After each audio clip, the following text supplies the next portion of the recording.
All right, guys, Alan Belcher here, Alan Belcher MMA Club. I brought Master David Avalon in to work with me, work with my team here. He's been showing us some awesome Kimura stuff, obviously, and a lot of other cool stuff. Man, we've really been working it, starting to get the hang of it. We've been trading techniques a little bit and having a lot of fun. So we've been talking a lot about black belt psychology.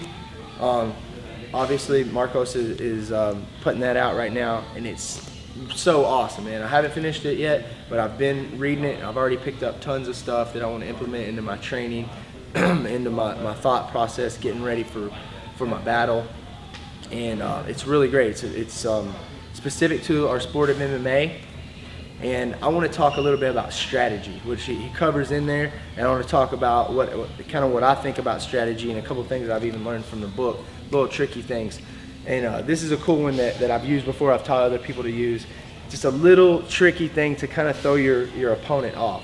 And let me back up a little bit and say, a lot of people don't understand how deep the strategy can go. You know, you're playing with the mind is an important thing. You can beat somebody that is stronger than you and better than you if you can outsmart them.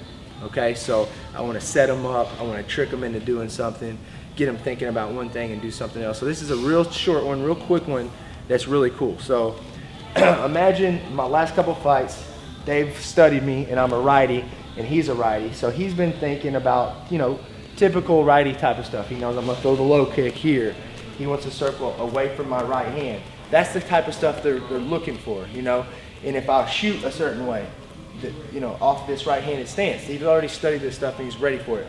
So when you stand across the cage, most any fighter that's halfway decent is going to think about those things right before the fight. If you're not doing that already in your corner, that's one thing that's a simple, basic step in black belt psychology is before the fight, you have to go over your plan, what exactly you're going to do, envision it. When you stand across from him, you got to, you know, recap that right there. So hopefully I'm going to kind of trick him, and whatever he recaps, I'm going to throw him off because he's ready for me, recap. But when we come out, I'm going to turn this way. Even if you're not really that good, get good enough where you can just do it for a minute and just circle this way, jab, jab, jab, jab, you know, and throw a kick or something. And then just move around, stay in that position about 5 to 10 seconds. The corner's going to go crazy and start saying, he switches stance. Now you need to circle the other way. Watch out for that kick. You know, they're going to be freaking, the tension from the corner is going to transfer into them. Their mind's going to go kind of freaky and crazy. My corner's scared for me. What's going on? Everybody's yelling. After about 10 seconds, you're just going to jump back, switch the same way. Before they can readjust, attack them. Punches, takedowns, that type of thing. So that's one little thing. The rest of the fight, they're going to be thinking, is he going to switch back? Every once in a while, you can switch just for a second and jab and then turn back. They got to switch the way they're going. They got to think about what kind of takedowns you do there. So switching the stance, if you're not good at it, you know, it could get you hurt. But just practice it in the gym. Practice where you can do it just good enough where you don't get hit. Throw a little jab, keep your distance, and just kind of throws them off a little bit. So that's a real quick one.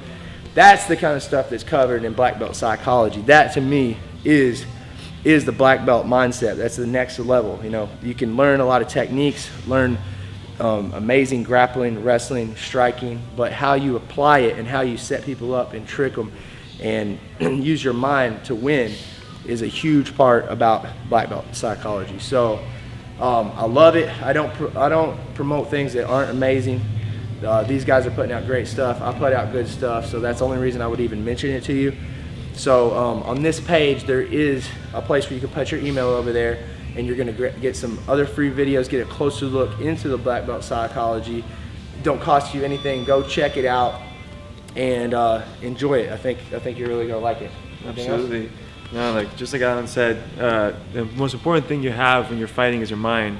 And it's something that's often very underutilized, you know, and like just training here with Alan, I can already see that he's got that mindset because he's very strategic. Like, so little simple things like this that you might go, oh, that's cute. Like, no, these are game changers. You know what I mean? When you're able to adapt to any situation or show something different to this guy, it gets him thinking. And if he wasn't prepared beforehand, he has to think in the cage, what makes him slow, you know. And in the self-defense situation, it's the same way. You know, when you have to think Like if you ever try to think while you're walking and how to walk, like I gotta move this leg, you look awkward as hell. It's like it's not natural.